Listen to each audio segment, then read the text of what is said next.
मिले तब जीवन में आनंद। चंचल मन जब फिर बन जाए, प्रकटे सुगुण सुगंध मिले तब जीवन में आनंद। सबसे मैत्री का अनुभव हो, वैर विरोध नहीं संभव हो। कटे स्वार्थ के बंध मिले तब जीवन में आनंद। गुण का ग्राहक में बन जाऊं, ईर्षा का विष दूर हटाऊं। उगे शांति का चंद मिले तब जीवन में आनंद। सबके सुख दुख को पहचानूं, आत्म समान सभी को मानूं। होन घृणा की गंध मिले तब जीवन में आनंद।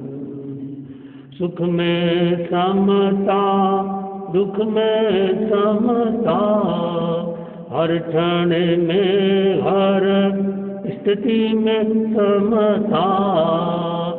दूर कटे सब द्वंद मिले तब जीवन में आनंद। संयम का जो पथ है पाया, उसमें ही मंगल की छाया। बड़े चरण आमंद मिले तब जीवन में आनंद। मिले तब जीवन में आनंद। श्रद्धा से नमन करे हम, तेरा अनुसरण करे हम। पल पल में स्मरण करे हम, महावीर स्वामी महावीर स्वामी। ओंकार बिंदु संयुक्तं नित्यं ध्यायन्ति योगिनः। कामदं मोक्षदं केवलं ओंकाराय नमो नमः। ओंकाराय नमो नमः। चैत्ता भारहं वासं चक्रवर्ती महिद्यो। संति संति करे लोए, पट्टो गई मणुत्तरम।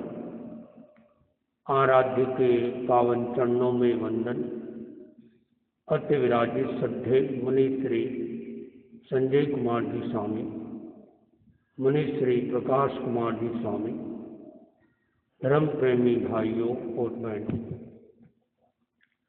आज का दिन चातुर्मास का चतुर्दशी का अंतिम दिन। अब इस चौमासे में चतुर्दशी नहीं आएगी। चौमासी चतुर्दशी कहना चाहिए। चौमासी चतुर्दशी, चौमासी जैसे पक्षी होती है वैसे चातुर्मासी चतुर्दशी भी होती है। ये इस चातुर्मास की यह अंतिम चतुर्दशी है। मनुष्य जब पधारेंगे तब आपको हाजिरी का वाचन करेंगे, बताएंगे। अभी हम गीत में सुन रहे थे मिले तब जीवन में आनंद। आनंद बहुत बड़ी चीज़ है। जिसका नाम आनंद, उसको भी आनंद चाहिए। जिसका नाम सुख लाल, उसको भी सुख चाहिए। जिसका नाम लक्ष्मी, उसको भी लक्ष्मी चाहिए। जिसका नाम शांति, उसको भी शांति चाहिए। लेकिन 90% बता रहा हूँ, मैंने जो देखा है, जिनके भी जो नाम है उससे उल्टा उनका जीवन है। नाम तो शांति और कहना नहीं मानती। घर वाला परेशान, घरवाले का नाम तो रखा शांति, लेकिन कहना नहीं मानती। क्या फ़ायदा? ऐसे घरवाले से क्या फ़ायदा? जो कहना माने, चाहे उसका नाम शांति हो चाहे शांता बेन हो, उसे अच्छा माना जाता। नाम तो सुखलाल, बड़ा दुखी। नाम तो संतोष, संतोष जीवन में है ही नहीं। देखो 90% देखिए, नाम तो सिद्ध, लेकिन संसार में घूम रहे हैं, मोक्ष तो हो ही नहीं। तो बहुत सारे लोगों के नाम जो है वो वैसे काम नहीं उनके जीवन में। हाँ, काम बढ़िया हो, काम से भी नाम को जाना जा सकता, तो कोशिश करना चाहिए। कोई लोग पूछते हैं हम किसके भगवान के नाम की माला फेरे, तो कहा गया अपने नाम की माला फेरो। जितना आपका नाम पावरफुल होगा, और अपने नाम को पावरफुल कौन बना सकता है? दूसरा नहीं, हम खुद ही। इसका तरीका बताया। अब कोई भी काम करो तो उसके पहले अपना नाम ले लो। जैसे कि आपको खाना खाना है, अशोक चलो खाना खा लेते हैं, ऐसे बोलो। जो भी नाम है, मंजू खाना खा लेते, खुद को बोलो। तो जो भी काम करो आप बोलो, आप देखोगे आपका पावर बढ़ जाएगा। जो महापुरुष होते हैं उनका पावर इतना क्यों बढ़ा कि हम सब उनके नाम लेते, अच्छी बात है।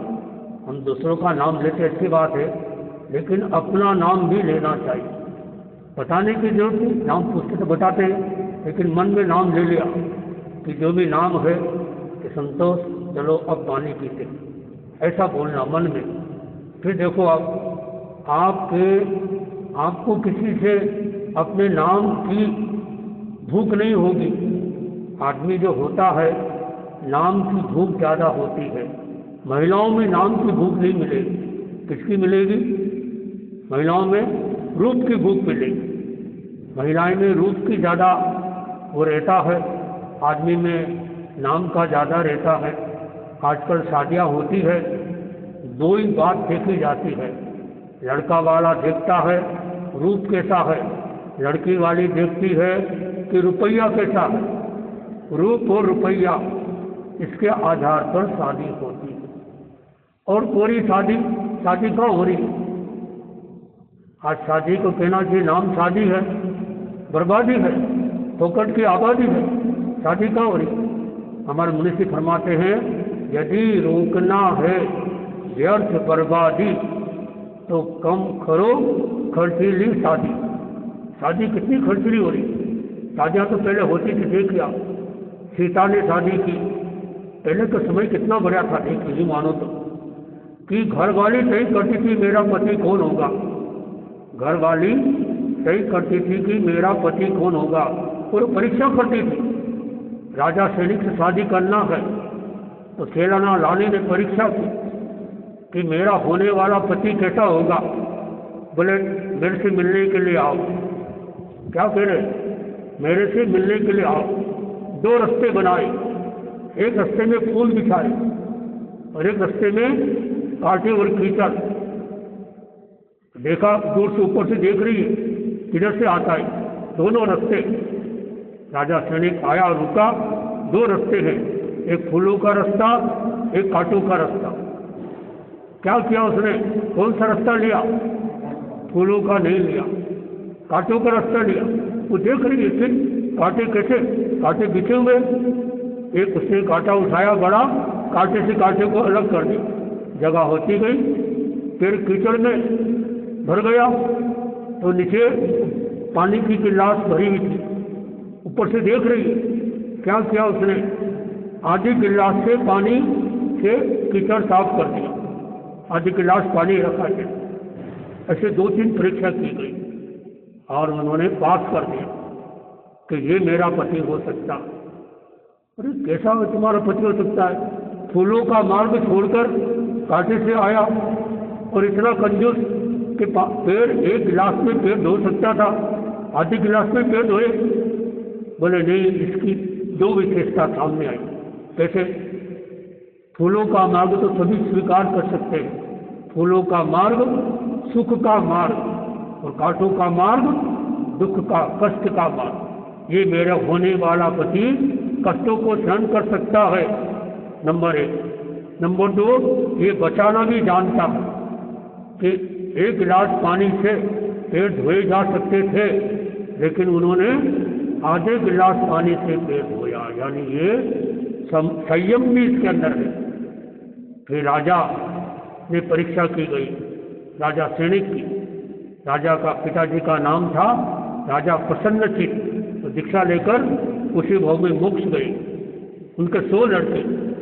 तो सोचा मेरा होने वाला राजकुमार कैसा होगा, कौन होगा 100 राजकुमारों में, परीक्षा की जाए। और ऊपर दोनों उसके राजा रानी यानी माता पिता ऊपर देख रहे हैं। राजकुमारों को बुलाया, बोले इतने बजे खाना खाने के लिए आना, सबकी खाने की व्यवस्था। 100 राजकुमार 100 थाल खाने की तैयारी कर रहे और नौकर को सिखा दिया जैसे ही खाना खाना शुरू करे शिकारी कुत्तों को छोड़ देना। बस फिर क्या था, शिकारी कुत्ते छोड़े, 99 राजकुमार भाग गए। एक राजकुमार जो सैनिक था नहीं भागा। क्या किया उसने, समझ गए? वो थाल पड़ी थी लोगों की, 99 भाइयों की, थाल खिसकाता गया कुत्तों के सामने, खाना खाता गया। एक हाथ से खाना खा रहा, एक हाथ से थाल खिसका। भूखा आदमी दूसरों को मारता, भूखा शेर किसी का हत्या करेगा, खून करेगा, मर्डर करेगा, भूखा भरा आदमी नहीं करेगा। हम भी जब छोटे थे उनको कहा गुरु के पास जाना है, आचा तुलसी के पास जाना है, सुबह सुबह मत जा, सुबह सुबह कोई बात रखोगे बात बिगड़ जाएगी। शाम को जब आहार कर लेंगे, आहार करने के बाद जाओ। और कई बार देखा आहार करने के बाद गए तो बिगड़ती बात बन गई और सुबह सुबह बनती बात बिगड़ गई। किसी से कुछ कहना हो, उसका पेट भरा हो, कुछ कहोगे बात मान, खाली पेट है, भूखा है तो बात अलग तरह की होगी। तो मूड देखकर, स्थिति देखकर तो उसने क्या कि सबको खाना खिला दिया। अब खाना कुत्तों ने खा लिया, अब वो किसको डांटेगा, काटेगा, भूकेगा, और वो आराम से वो खाना खा लिया। ऊपर से देख लिया, उससे पूछाया, बुलाया, 99 राजकुमार तो विरोध में आ गए। पिताजी ये क्या किया हमारे साथ, हमको पहले पता होता कि शिकारी कुत्ते आएंगे, हम तो नहीं आते, हमको खाना भी नहीं मिला और कुत्ते हमको खा जाते, मार जाते। तो तुमने खाना नहीं खाया, कैसे खाना खाएंगे? कुत्ते आ गए। राजकुमार सैनिक को बुलाया, क्या तुमने खाना खाया? हाँ पिताजी मैंने खाना खाया। खाना कैसे खा लिया? क्या कुत्तों ने तुमको काटा नहीं? नहीं काटा। कैसे खाना खाया? बोले जो दूसरों को खिलाना जानता है कोई खा सकता है। मैंने क्या किया कि 99 भाइयों के थाल पड़ी थी और कुत्ते भी थे, 99 सबको खिलाता गया। बस फिर क्या बात? देखो उसने दूसरों को खिलाया तो खुद खा सका, तो परीक्षा हो गई। ये राजकुमार देखो सीता की परीक्षा की गई। क्या क्या परीक्षा? जो इस शिव जी के धनुष को तोड़ेगा वही उससे शादी करेगा। कोई भी आ जाओ, सब लोग आ जाओ। सब लोग आए, कोई धनुष तोड़ नहीं पाए। रामचंद्र जी आए और धनुष को तोड़ दिया और सीता का शादी हो गई। द्रौपदी की शादी कैसे हुई पता? कोई बता सकता? द्रौपदी की शादी कैसे हुई? और अर्जुन की शादी कैसे हुई? अर्जुन नाम सुना? 5 पांडव। अर्जुन क्या शर्त रखी? दुनिया भर के राजकुमार को बुलाया, ये राजकुमारी से शादी वही करेगा जो ये मछली है, वो मछली घूम रही है किसमें? एक तेल के कढ़ाई में घूम रही है और उसकी छाया मछली के ऊपर घूम रही है, तेल की छाया पड़ रही है इसमें, छाया में, पानी में या कढ़ाई में, जो भी मान लो, इस छाया में वो मछली घूम रही है। इस छाया को देखते हुए, जो मछली घूम रही है पानी के अंदर, उसकी छाया को देखते हुए उसको अगर कोई मारेगा, तीर चलाएगा, वही मेरा पति होगा, यानी मुझी से इस राजकुमारी की शादी होगी। सब राजकुमार आए, कोई भी नहीं कर पाया, और वो अर्जुन आया, और अर्जुन ने तो एकाग्रता में वो तेज था और उसने उसको कर दिया उसकी शादी। ऐसे होती शादी। आजकल शादी कौन है? शादी का शादी यानी सिंपल शादी, सादा जीवन। आज कितना सारा करते हैं, फूल बिखेरते हैं, कचरों के ढेर पर शादी हो रही है।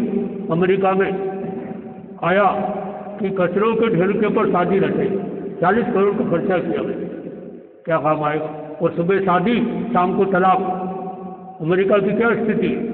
एक महिला जा रही थी, दूसरी महिला ने पूछा, आज इतने नए कपड़े पहने हैं, क्या तुम्हारे पति को नई नौकरी मिल गई? उसने कहा, पति को नई नौकरी नहीं मिली, फिर पति नया मिल गया। सुबह शादी, शाम को तलाक, ऐसी स्थिति। तो ये सादा जीवन। तो कहा गया नाम भी बढ़िया हो, इसलिए आजकल हमारे गुरुदेव जब किसी को दीक्षा देते हैं तो नाम भी बढ़िया रखते हैं और कहते हैं अपना नाम याद रखना। जब हमने दीक्षा ली तो आचार्य तुलसी ने कहा अपना नाम याद रखना। 3 साल तक साधु संत हमसे नाम बुलाते, बोला आपका नाम क्या? बोला हम भूल जाते, नाम अटपटे थे। थोड़े नाम हमारे जो समण बने थे तो तीन समण जी थे, तो नाम अटपटे थे, तो फिर वो बार बार करने से उनको याद हो गया। अपने को भी बोलने का मौका मिला, हमारा नाम ये है। तो ये नाम भी सही हो, काम भी सही हो। और नाम तो बढ़िया, काम सही नहीं, वो सही नहीं, उचित नहीं है। तो जैसा व्यक्ति बनना चाहे, जैसा काम करे, उस काम से उसका नाम हो जाता। तो इसकी परीक्षा की जाती है। तो आजकल परीक्षाएं अलग तरह से होती है। इंटरव्यू भी होता है, शादी के पहले इंटरव्यू होता है, साक्षात्कार होता है। तो लड़का लड़के को दोनों कमरे में भेज दिया, माता पिता ने जाओ बातचीत कर लो, अपनी पर्सनल बात कर लो। अब वो दोनों बैठे हैं, हिम्मत नहीं बात करने की, बड़ी हिम्मत की। लड़की ने कहा, भैया तुम कितने भाई बहन हो? क्या पूछा? क्या बोला? भैया तुम कितने भाई बहन हो? बोले अभी तक तुम 3 भाई बहन थे, अब 4 हो गए, अब बाहर पधारो। अरे क्यों? शादी नहीं? शादी कैसे करेंगे? तुमने मुझको भैया बोल दिया, तुमने मुझको भैया बोल दिया, तो शादी कैसे हो? तो कई बार ऐसा होता है। एक संत की शादी होने की बात चल रही थी, सगाई हो गई थी, तो उनका पता नहीं कि घरवाली कौन है। और एक बार कोई जा रहे थे वो, तो कहीं जो खतरनाक बेल कहीं जा रहा था, उस आगे वाली महिला को बोल दिया, बहना तुम अलग हट जाओ, ये बेल आ रहा खतरनाक। वो हट तो गई, देखा अरे इससे तो मेरी शादी होने वाली थी। और उसने भी बोल दिया, नहीं मैंने भी तुमको बहना बोल दिया, अब मैं तेरे से शादी नहीं करूँगा। उसने शादी नहीं की। और बहुत बड़ा वो शीतल संप्रदाय, 22पंथी में शीतल संप्रदाय हुआ। और वो पहुना के रहने वाले थे, उनका नाम शायद मुनि पन्नालाल जी होगा, जिनके अभिग्रह बहुत अभिग्रह थे कि वो सारे अभिग्रह उग्र में लिख के रखते थे और उस अभिग्रह फल जाते थे। और वैसे उनकी बड़ी साधना रही। शाहपुरा में वो एक्सपायर हुए, देवलोक को मतलब संसारा किया उन्होंने। तो ऐसे बता रहा हूँ कि मुंह से शब्द निकल जाए वो सोचकर पालन किया। देखो राजा हरिश्चंद्र को सपने में क्या आया कि मैंने अपना राज्य दान कर दिया, और सुबह हुई सबको बुलाया, दान दे दिया। देखो सपने में। आजकल हस्ताक्षर भी नकली होते, और वो सपने में भी बात को उन्होंने सही कर दिया। तो हम अपने जीवन में इन बातों को लाएं तो हमारे जीवन में आनंद कब आएगा? आनंद मतलब प्रसन्नता जब आती है, जब अपना तनाव शांत होता है, अपना गुस्सा शांत होता है, अपनी इच्छाएं कम होती है, संयम का जीवन जीता है आदमी, तो संयम ही जीवन है, तो असंयम ही मृत्यु है। अगर संयम जीवन है तो असंयम मृत्यु है। आज इस 5वें आर्य में असंयम बढ़ता जा रहा है, संयम घटता जा रहा है। जितना संयम अपने लिए उतना फायदा है, इसलिए हमें संयम का जीवन जीना, हर काम का संयम। आप स्नान करते हो तो पानी का संयम रखो, नियम कर लो इतने ज़्यादा बाल्टी से या इतने ज़्यादा पानी से स्नान नहीं करना। ऐसे से श्रावक आज भी है जिनका नियम है 56 तोला पानी से ज़्यादा से स्नान करने का त्याग। स्नान करना भी धर्म हो गया। 2 द्रव्य से ज़्यादा नहीं खाना नाश्ते में, नाश्ता करना धर्म हो गया। व्यापार करना धर्म, व्यापार में बेईमानी करने का त्याग, व्यापार करना भी धर्म। खाना बनाते हो पहले अच्छी तरह से देख लो कोई इसमें जीव जंतु तो नहीं बैठा। कई बार पुराने ज़माने की महिलाएं होती थी, चूल्हा जलाने के पहले अपने पास पूंजनी रखते थे, जैसे होगा होता ना, पूंजनी से कंडे को, छाने को, चूल्हे को साफ कर लेते। कोई जीव जंतु बैठ जाते, कोई न कुछ खाने पीने की चीज़ गिरी जाती। और आजकल ये गैस में बनाते हैं लोग। महिलाओं का सारा जीवन किचन में समाप्त हो जाता। सुबह उठकर किचन में गैस चालू करो, रात को गैस बंद करके सो जाओ। दिन भर डाक्टर किचन में रहते और चीज़ें उफनती रहती हैं और गिर जाती है, और कितने सारे जीव जंतु उसके ऊपर में गैस में आ जाते हैं। सुबह आपको नींद में खोले, बस बटन दबाया, गैस चालू किया, कितने जीव मर जाते। कभी देखते 12 बजे के पहले झूठे बर्तन घर में नहीं रहना चाहिए। जिस घर में झूठे बर्तन 12 बजे बाद भी रहते हैं उस घर में लक्ष्मी नहीं टिकती। लोग शिकायत करते हैं कि घर में झगड़ा होता है, लक्ष्मी नहीं टिकती है। आपने उपाय गलत कर रखा। आप क्या सोते हो, पास में खाली कुर्सी मत छोड़ो, कुर्सी आत्मा से हटा दो या कुर्सी पे कोई रख दो। ऐसी चीज कोई रात को आके